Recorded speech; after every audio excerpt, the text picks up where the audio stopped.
I've read multiple women posting about feeling nothing after finding out that their husbands were having affairs or cheating. And some of them are just after finding out, and some are several weeks into the divorce process after they've been left. And I think this is relevant for men or women. But I want to cover this feeling of numbness, like what that means, what it is, and if you have just been served divorce papers or you've just found out that your spouse has been cheating or your partner has been cheating, there are certain things that go on in our nervous system and in our body. And the woman that I read a post specifically today said, despite this all happening, finding out there was an affair, being married for 13 years, not wanting this divorce, that she feels nothing. I keep reading that over and over again from women, and I think it's important to talk about what's going on when we feel that, because sometimes there can be shame wrapped up in it or confusion. And so we're going to talk about that today and see where things go. Welcome to Pulling Threads Podcast. I'm Leslie. This is a space for women or men who are finding their way through one of life's most disorienting seasons. Specifically, this episode is about divorce and rebuilding life after divorce. Today's episode is called When You Feel Nothing, and we're going to talk about something that almost nobody talks about in the divorce conversation, this strange, quiet, disconnected experience of not feeling what you expected to feel. This can happen in other times in our lives too, and I think it takes us by surprise.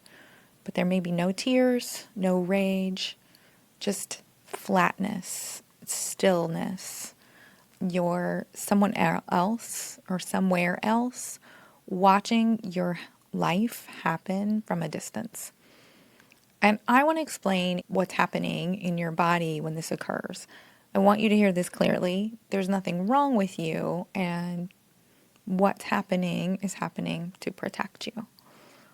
When we talk about divorce, we talk a lot about grief, about crying in the car, about rage, about heartbreak. We like to make one person or the opposite person the villain. We talk about how long nights can become, and those are all real things. They're all valid, and they're all part of this and part of the process. But there's another experience, one that's much less talked about, and it sounds like I know I should be devastated, but I'm not feeling anything.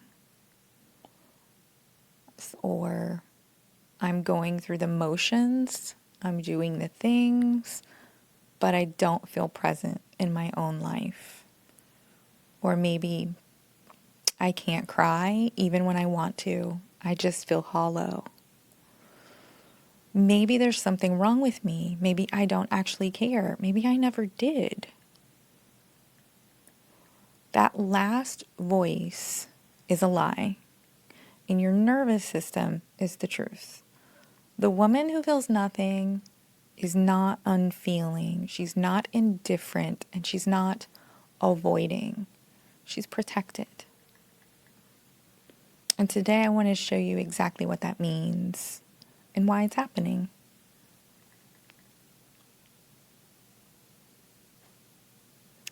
I want to introduce you to something called Polyvagal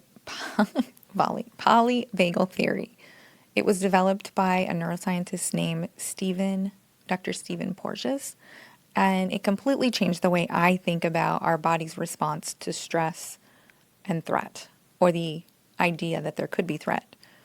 Here's the basic idea. You probably grew up learning that the nervous system has two states, fight or flight, and rest and digest. Stress on, stress off. Threat activated, threat resolved. But Dr. Porges discovered something that most of us were never taught. There are actually three states, Some people add another one, fawn, but we're not going to cover fawn today. But there definitely are at least 3 states. And understanding all 3 of them really changes everything about how you see yourself right now if you are in this numb. State 1 is safe and social. The first state is what researchers call ventral vagal state. This is your home. This is when you feel regulated, when you can think clearly, connect with people you love, feel both joy and calm at the same time. In this state, your face is expressive, your voice has warmth and range, you can laugh, you can cry, and you can hold complexity without falling apart. This is where you are working to return to, and you will get there. The other state is fight or flight. And you might already know if that's where you are. This is one of that most people know. It's the sympathetic nervous system response. When something threatens you, your body mobilizes, your heart rate spikes, cortisol floods your system, you're wired, activated, and ready to move. This looks like rage, panic, hypervigilance, constantly scanning for the next thing that's going to hurt you, like lying awake at 3 a.m. with your mind running 100 miles an hour. A lot of women move through this state during the acute crisis of divorce. And if that's where you are now, that's completely valid response to an actual threat. State 3 is shutdown. And this is the third state. This is the one we're going to talk about today. When the threat doesn't resolve, when fight or flight runs out of runway, when the body has activated for so long and the overwhelm is so complete that the system makes a different calculation. It decides to shut down. This is called dorsal vagal state, and it's the oldest part of your autonomic nervous system. In animals, this looks like playing dead. In humans, it looks like feeling nothing. Flat, foggy, disconnected, like the lights are on, but nobody is quite home. It's not depression, though it can look like it. It's not avoidance. This is not emotional immaturity or denial or weakness. This is armor.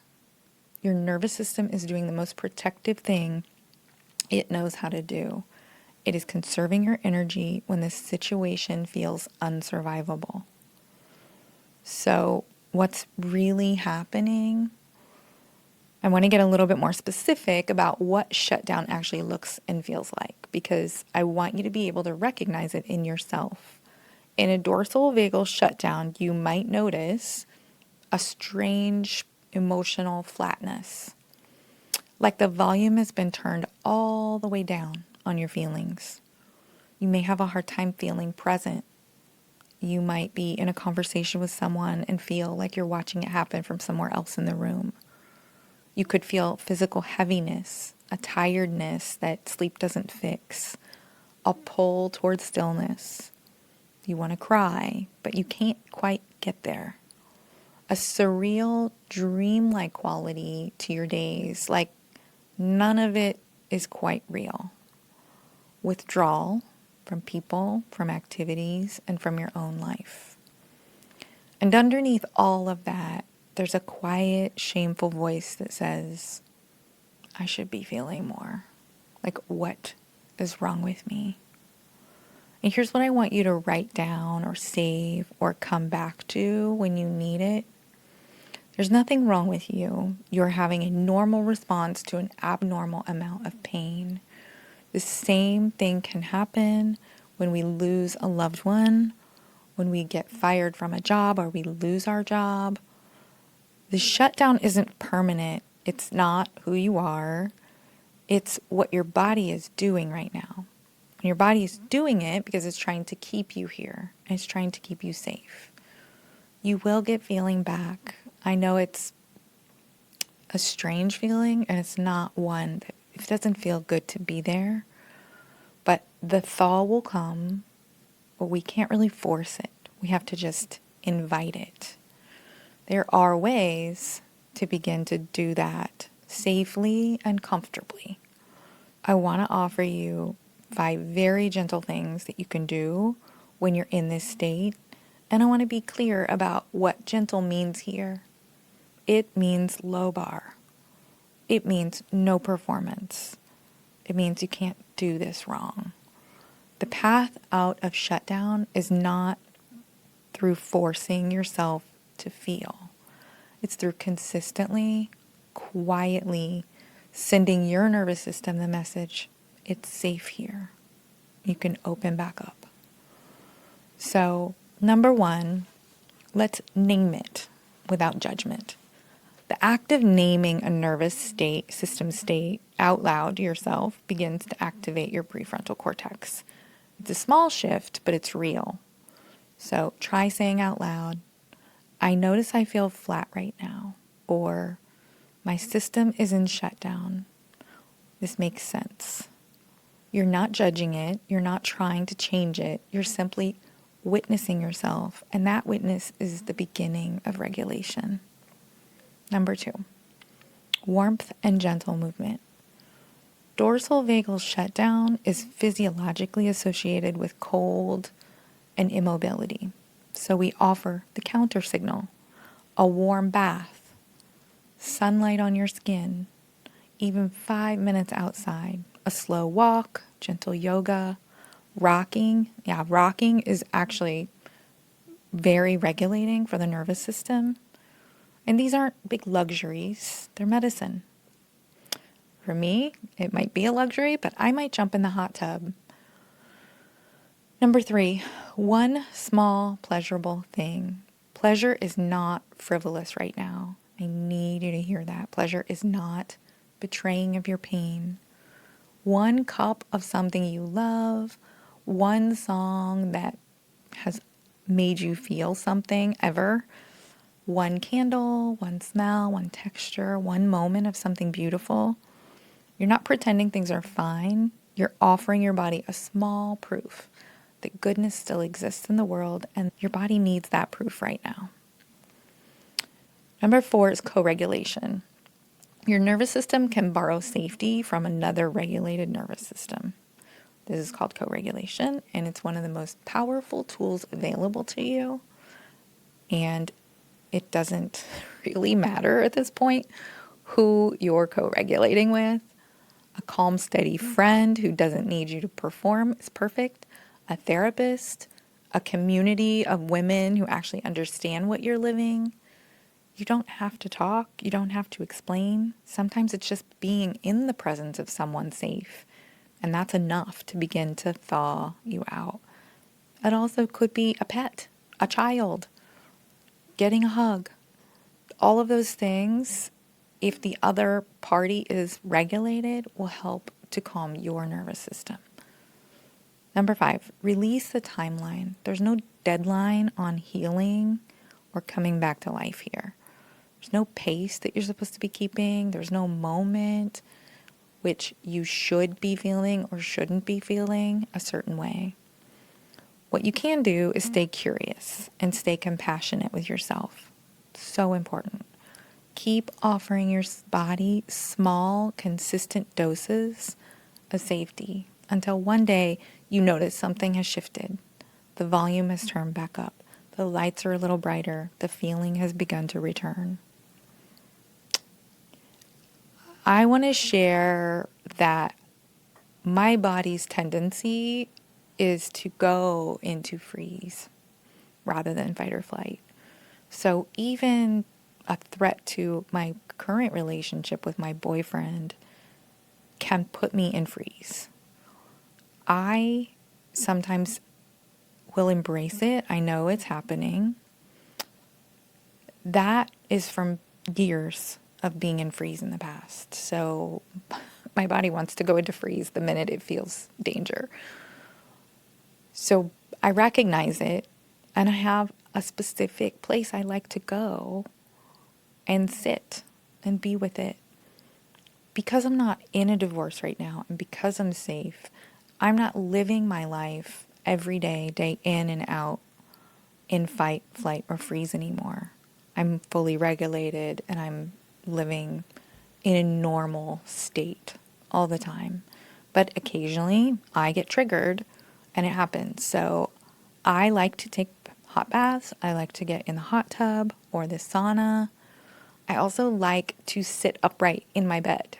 If something happens and it triggers something right away, and I know, I just let myself sit in my bed in the quiet and just sit with it until I feel well enough to get curious and compassionate. So, for anyone who's listening who's not actively going through a divorce, is not in fight, flight, or freeze, but they do experience, this could help you also. But I want to speak directly to women who are carrying shutdown alongside betrayal. Because navigating divorce is one thing, but navigating divorce while also processing an affair, a double life, watching someone publicly move on before you think that the ink is even dry on your separation agreement, that is a different weight entirely. Betrayal trauma activates the same threat response centers in your brain as physical danger. Your attachment system, the part of you that's wired for safety and belonging, has been violated by the person it trusted most. And every new piece of information, maybe a social media post, a mutual friend's comment, a legal document, a text, is fresh activation. Your nervous system doesn't get stabilized before the next wave hits you. So if that's where you are, if you're managing betrayal on top of everything else, the shutdown you're experiencing is not an overreaction. You are not too much. You're carrying something very, very heavy. And that is challenging and difficult. And the weight needs to be metabolized in a supported container. Therapy, community, a coach, a support group, time spent with women who've been where you are and who can show you with their actual lives that there is a way through. Any of those types of support are going to be necessary during this time. So you will feel again. And I want to leave you with this. The women or woman who went online and shared that she felt nothing, who put her heartbreak into words in public space, not knowing who would read them, she's not broken. She's in the middle of something, and the middle is the hardest part. It's the part where you can't see the shore you came from, and you can't see the shore you're heading toward. You're just out there. But the shore exists. I promise you it exists. You will feel again. Maybe not today. Maybe not on anyone else's timeline, which might make your family and friends uncomfortable. But the shutdown isn't permanent. The armor will lift when your body decides that it's safe enough. And when it does, and it will, there's a full, beautiful life, your life, waiting for you on the other side of this. I'll be here when you're ready, and so will your family and friends. If this episode spoke to you, I have a free guide that goes even deeper on everything we talked about today. It's called When You Feel Nothing, and you can grab it in the show notes from the show today or on my Instagram account in the link in the bio. And if you're ready for a community, a real trauma-informed nervous system aware space where women are doing this work together, Mindful Untangling, my group on School, is opening in mid-April. I'd love to have you inside. So there'll be a link in the show notes to get on the waiting list for that. Come find us. Until next time, be gentle with yourself.